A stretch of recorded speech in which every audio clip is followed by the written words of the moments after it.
Back in September of this year, I made a video on Rivian saying that by the end of 2026, I think there's a very high chance that the stock price could double and that we could see the price of the stock trading at $30. Recently, they had earnings. Since we posted that video, the stock is now up about 30%. And I think that it's a good time for me to come in and do an update on this. Talk about if I still think the move to $30 is going to happen, if I think we could reject one more time, or if this is finally the breakout. Now, the reason that we were so bullish on Rivian is for a couple of main reasons. The first and foremost is that there has been a lot of buying pressure coming into the BX trender on the monthly time frame. You're going to see it if we zoom out to a monthly chart, meaning that each one of these candles represents 1 month of price action. We have been squeezing downward in a channel basically through most of 2024 into 2025. If you would have bought this stock back here in July of 2024,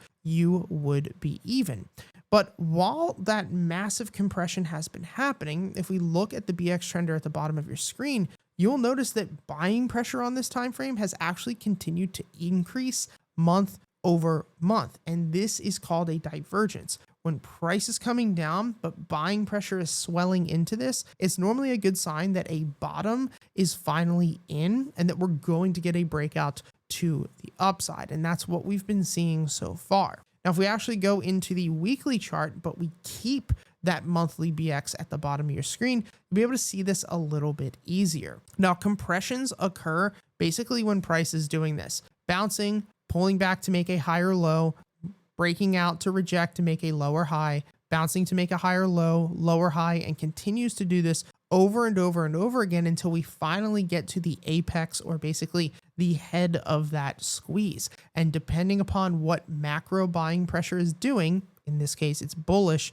we will normally break in that direction. If we saw the opposite, like a ton of red on this BX trender as we're compressing here, that would be an indication that this would sell off to the downside. Now, for those of you who understand smart money zones, or you've taken any of our smart money zone courses, which all of our courses, including the course to get the BX trender and set that up, are down in the description, you'll also realize that basically each one of the times that the price has bounced here has been a smart money zone entry. I'm not going to go through and do all of the drawings, but you'll see right here, smart money zone, as well right here, smart money zone, once again right here, smart money zone, and most recently, smart money zone. So basically each and every single time that we pulled back into this smart money zone level was the most ideal time to actually take a long position on RIVN. And this most recent smart money zone here is where I've most recently taken a position. So if we actually go into our THT heat map, which all of our students get access to,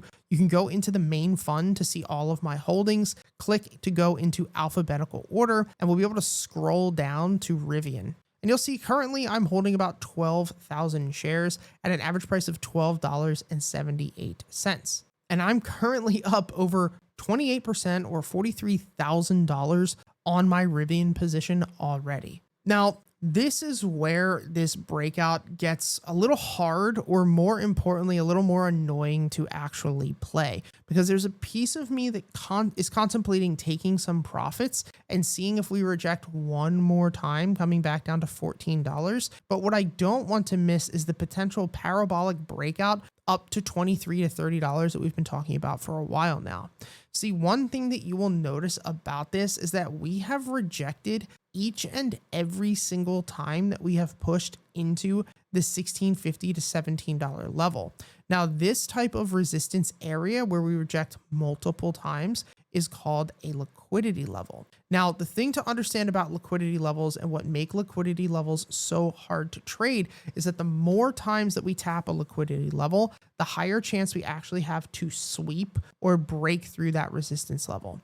Now, this is why in most cases, when we push into these liquidity levels, I'll take half of my profits just in case it continues to break out. I'm still in the trade, but if it pulls back, I have more money to average down with and then play the breakout again. I think there's a very high chance that we actually sweep this liquidity level right now. So in a best case scenario, I think that Rivian is just going to rip right up to $24 to maybe even $26 in the next 3 months. And in that case, I'd be very happy because this price gap would end up filling up here, and I'd probably walk away with half of my profits off the table, taking about $100,000 to $125,000 worth of profit. Now, in a worst case scenario, which is still on the table, price ends up rejecting here. We give back a good portion of our profits, but not all. We pull back one more time to $14, and then it breaks out. So that's basically the flight path that I'm expecting.